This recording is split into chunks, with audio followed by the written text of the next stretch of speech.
Subscribe now. Hello बच्चों party, स्वागत है आप सभी को एक बार फिर से हमारे यूट्यूब चैनल पर। एंड वंस अगेन हम आपके लिए लेके आए एक और नई वीडियो, जिसके अंदर हम आपसे डिस्कस करेंगे क्वेश्चन पेपर जो रहने वाला है हमारा टीचिंग ऑफ इंग्लिश। जैसे आप सबने थंबनेल के अंदर देख लिया होगा, ठीक है। तो ये रहने वाला हमारा सेकंड सेमेस्टर वालों का। और ये बता देना चाहता हूँ मैं आपको कि जो हमारे बच्चे यानी प्राइवेट कॉलेजेस से कर रहे हैं बीएड, ठीक है, प्राइवेट कॉलेजेस जो भी है हमारा, जो जम्मू यूनिवर्सिटी से एफिलेटेड हैं, ठीक है, तो उन सभी बच्चों को ये क्वेश्चन पेपर रहने वाला है। और आप यहाँ से देख सकते हैं और आपको एक जनरल आइडिया जो है वो मिल जाएगा कि किस टाइप के क्वेश्चन जो है वो देखने को मिलते हैं, ठीक है। तो जो भी प्रीवियस ईयर क्वेश्चंस होते हैं वो ये बहुत हेल्पफुल होते हैं और आपको जो है एक आइडिया मिल जाता है कि किस टाइप का लेवल होता है, क्या उनका जो है वो सतर होता है, यानी मॉडरेट, हाई। और सिलेबस से ही पूछा जाता है, इतना तो आप सबको पता है, ठीक है। एंड शुरू करते हैं। जैसे आपको दिख रहा है यहाँ पे टीचिंग ऑफ इंग्लिश और कोर्स नंबर आपका हमारा है 204, ठीक है। उसके बाद अगर हम बात करें तो आपके पास घंटे 3 है इस पेपर को अटेम्प्ट करने के लिए। मैक्सिमम मार्क्स 60 होते हैं, ठीक है। बाकी आपको पता है कवर कहाँ होते हैं हमारे। 15 मार्क्स जो है वो हमारे माइनर 1 होता है, 15 का ही माइनर 2 होता है, ठीक है।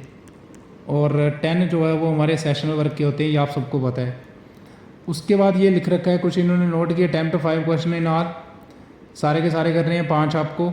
और selecting 1 question from each unit. और क्वेश्चन जो नंबर 1 है वो कंपलसरी है, अनिवार्य है, आपको करना ही करना है, ठीक है। तो इसके आगे पार्ट्स होंगे, यानी 3 मार्क्स का ईच पार्ट होगा, टोटल 4 पार्ट्स होंगे, ठीक है। तो आपको चारों के चारों जो है वो करने हैं, ठीक है। तो हिंदी वाले बच्चे भी देख सकते हैं यहाँ से, ठीक है। तो उसके बाद देखो यहाँ पे कहता है कि शॉर्ट नोट लिखने हैं आपको, निम्नलिखित विषयों पर अल्प यानी शॉर्ट नोट लिखें, ठीक है। तो ये कहता है हमारा कि specific objectives of the teaching of English language. उससे पहले एक और इम्पॉर्टेंट अनाउंसमेंट ये है कि अगर कोई बच्चा जिसको मटेरियल नहीं मिल रहा कहीं पे भी, ठीक है, बीएड के रिलेटेड, तो बस आपको एक चीज़ करनी है, वो ये है कि आपको जाना है यूट्यूब के डिस्क्रिप्शन में। वहाँ पे आपको हमारे टेलीग्राम चैनल का लिंक मिल जाएगा, ठीक है।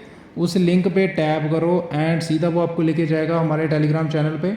वहाँ पे जाके आप सारी चीज़ें जो है वो आपको मिल जाएंगी, सेशनल वर्क से लेके हर एक चीज़ जो भी बीएड के लिए ज़रूरी है, ठीक है। Study material, handwritten note से लेके बुक्स की पीडीएफ, हर एक चीज़ आपको वहाँ पे मिल जाएगी बस। और अगर आप यहाँ पे भी हमारे साथ जुड़े रहें, ठीक है, उसके लिए आपको क्या करना है, चैनल को सब्सक्राइब करना है, वीडियो को लाइक करना नहीं भूलना है, ठीक है। लाइक कर दिया करो। उसके बाद जैसे हमारा नेक्स्ट कहता है कि आपको बताने हैं कि वेज ऑफ प्रैक्टिसिंग डिप्थोंग्स, ठीक है। मोनोपथोंग्स, डिप्थोंग्स, ये आपको पता है क्या होते हैं, ठीक है। उसके बाद कहता है कि difference between instructional objectives and skill objectives, क्या अंतर होता है इनमें, ठीक है, ये आप दोनों को बताने हैं। उसके बाद हमारा कहता है कि reason for poor hand writing, तो ख़राब लिखावट के कारण क्या है ये आपको बताने हैं। तो ये था हमारा क्वेश्चन नंबर 1 जो कि कंपलसरी था, अनिवार्य था, आपको चारों के चारों पार्ट्स करने हैं। एंड 3 मार्क्स का हमारा ईच पार्ट था इसमें, ठीक है। 4 पार्ट्स टोटल थे और ये 12 मार्क्स का हमारा क्वेश्चन नंबर 1 था। उसके बाद नेक्स्ट ये बात करें, हमारा आ जाता है नेक्स्ट यूनिट से, कहते हैं कि explain the epistemological frame for language education envisages in national curriculum framework 2005, ठीक है। NCF 2005 जो है, जो उसमें लिखा गया है, ठीक है।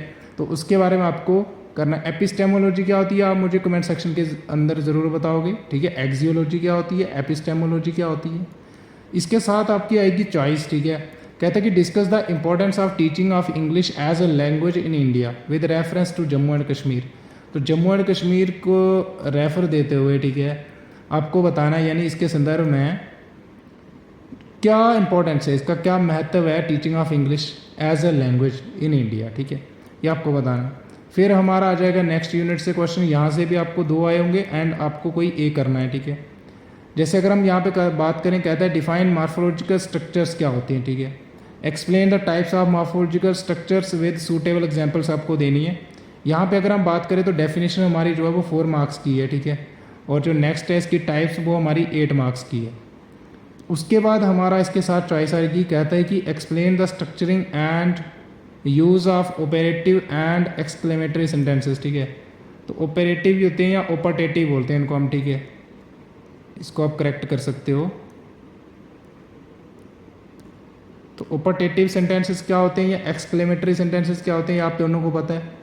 सॉरी दोनों को नहीं, मतलब दोनों के बारे में आपको पता है, तो इनके बारे में आपको लिखना है, ठीक है, इनके क्या यूजेस होते हैं। फिर हमारा नेक्स्ट यूनिट से आए होंगे आपको अगेन 2 क्वेश्चन, कहता है कि discuss the principles that the curriculum framer should be taken into consideration while framing curriculum for English as second language, ठीक है। तो कौन कौन से सिद्धांत हैं जो कि करिकुलम जो फ्रेमर होते हैं, जो करिकुलम बनाते हैं, ठीक है, तो उनको कंसीडरेशन मतलब उनको अपने माइंड में रखने हैं जब वो करिकुलम डिज़ाइन कर रहे हैं या फ्रेम कर रहे हैं किसका, इंग्लिश का एज अ सेकेंड लैंग्वेज, ठीक है। तो ये आपको बताने हैं, ठीक है। उसके बाद हमारी आती है इसके साथ चॉइस, कहते हैं कि क्रिटिकली एग्जामिन करो the role of textbooks in teaching of English. तो जो टेक्स्ट बुक्स होती हैं हमारी, यानी जो पाठ्य पुस्तक हैं, इनकी क्या भूमिका है जो अब हम टीचिंग ऑफ इंग्लिश यानी करते हैं, ठीक है। तो ये आपको अंग्रेजी पढ़ाने में इनका क्या रोल है, क्या भूमिका है, ये आपको बताना है। इसके ऊपर आपको क्रिटिकली जो है वो चर्चा करनी है। फिर हमारा यूनिट नंबर 4 से, यहाँ से भी आपको 2 आए होंगे, आपको कोई ए करना है। कहता है कि what are the chief characteristics of good handwriting. तो इसके क्या मुख्य जो लक्षण हैं किसके, जो हमारी एक सुलेखन होता है, यानी गुड जो सुलेखन होती है, हैंड राइटिंग, अच्छी हैंड राइटिंग होती है। फिर कहता है कि how would the teacher help the beginners to write more beautifully. तो जो हमारे यानी जो कोई बिगिनर है उसके लिए जो टीचर है वो कैसे हेल्प करेगा कि ताकि वो अच्छे से लिखे बच्चा, ठीक है। फिर इसके साथ हमारी चॉइस आएगी, कहता है कि listening and speaking form the pillars on which the affective learning of the language stands. इसको आपने एक्सप्लेन करना है, ठीक है, स्पष्ट करना है। क्या स्पष्ट करना है, कहता है कि लिसनिंग एंड स्पीकिंग ये जो है वो पिलर्स हैं, ठीक है, जिसके ऊपर अफेक्टिव लर्निंग जो है लैंग्वेज की वो स्टैंड करती है, मतलब खड़ी होती है।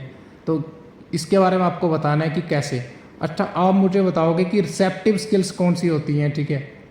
जब हम इंग्लिश के अंदर बात करते हैं तो यहाँ पे हमारी, जैसे आप सबको पता है, हमारी 4 होती हैं, लिसनिंग, स्पीकिंग, रीडिंग, राइटिंग। इनमें से रिसेप्टिव स्किल्स कौन सी हैं ये आपको मुझे कमेंट सेक्शन के अंदर ज़रूर बताना है, ठीक है।